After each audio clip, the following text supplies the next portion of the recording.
There have been cases where this process has been carried on at a distance, but in reality, there is no distance in the sense of a break. Where is the distance that has a break?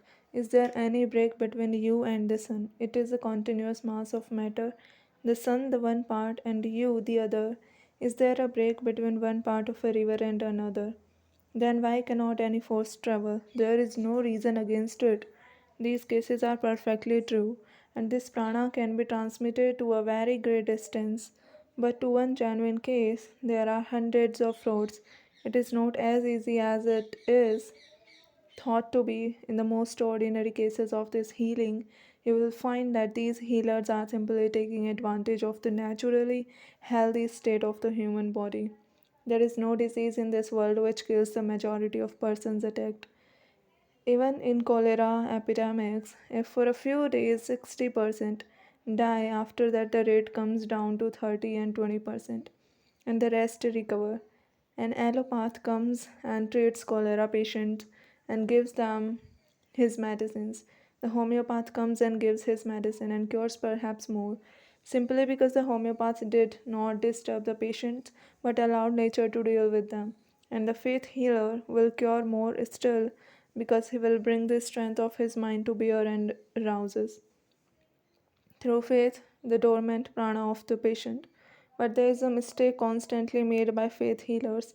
They think that it is faith itself that directly heals a man. It alone will not cover all the ground. There are diseases where the worst symptoms are that the patient never thinks that he has the disease. The tremendous faith of the patient is itself one symptom of the disease and usually indicates that he will die quickly. In such cases, the principle that faith cures does not apply. If it were faith that cured it all these cases, these patients would be cured. It is by this prana that real curing comes. The pure man who has controlled this prana has the power of bringing it into a certain state of vibration which can be conveyed to others, arousing in them a similar vibration. You see that in everyday actions I am talking to you. What am I trying to do? I am so to say bringing my mind to a certain state of vibration. And the more I succeed in bringing it to that state, the more you will be affected by what I say. All of you know that the day I am more enthusiastic, the more you enjoy the lecture, and when I am less enthusiastic, you feel lack of interest.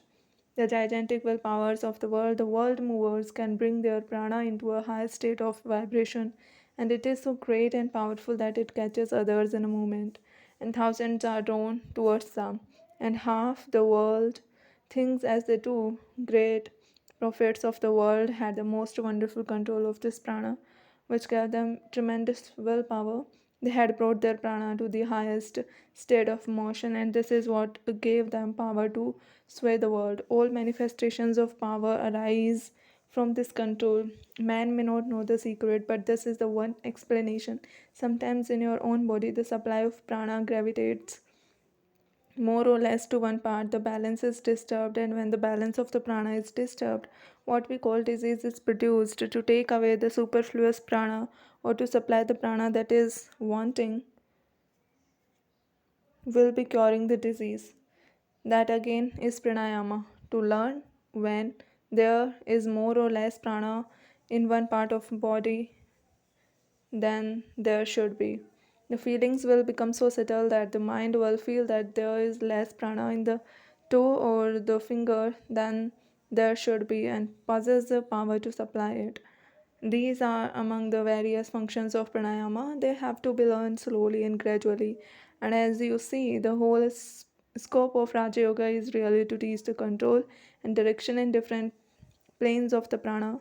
When a man has concentrated his energies, he masters the prana that is in his body. When a man is meditating, he is also concentrating the prana. In an ocean, there are huge waves like mountains, then smaller waves, and still smaller, down to little bubbles. But the background of all these is the infinite ocean. The bubble is connected with the infinite ocean at one end and the huge wave at the other end. So one may be a gigantic man and another a little bubble, but each is connected with the infinite ocean of energy. And this is a common birthright of every animal that exists. Wherever there is life, the storehouse of infinite energy is behind it, starting from some fungus, some very minute microscopic bubble, and all the time growing from that infinite storehouse of energy. The form is changed slowly and slowly until, in course of time, it becomes a plant, then an animal, then man, ultimately God. This is attained through millions of eons. But what is time? An increase of speed and increase of struggle is able to bridge the distance of time.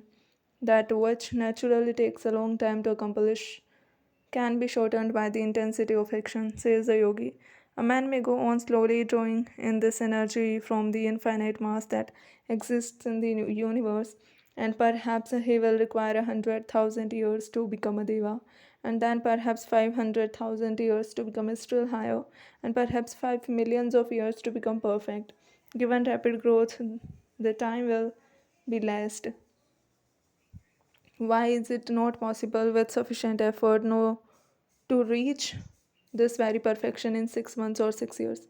There is no limit. Reason shows that if an engine with a certain amount of coal runs at 2 miles an hour, add more coal and it will run in quicker time. Similarly, why shall not the soul, by intensifying its action, attain to that goal in this very life? All being will at last attain to that perfection we know. But who cares to wait all those millions of years? Why not reach it immediately in this body, even in this human form? Why shall I not get that infinite knowledge, infinite power now? That is the ideal of the yogi. The whole science of yoga is directed to that one end, to teach man how to shorten the time by adding power, how to intensify the power of assimilation, and thereby shorten the time for reaching perfection, instead of slowing advancing from point to point and waiting until the whole human race has come out and become perfect. All the great prophets, saints, and shades of the world, what are they? In that one span of time, they lived the whole life of humanity, bridged the whole length of time, and it will take ordinary humanity to come to the state of perfection. In this life, they perfect themselves. They have no thought for anything else, breathe for nothing else, never live a moment for any other idea, and thus a way is shortened for them. This is what is meant by concentration, intensifying the action or assimilation, and thus shortening the time. And Raja Yoga is the science which teaches us how to gain the power of concentration.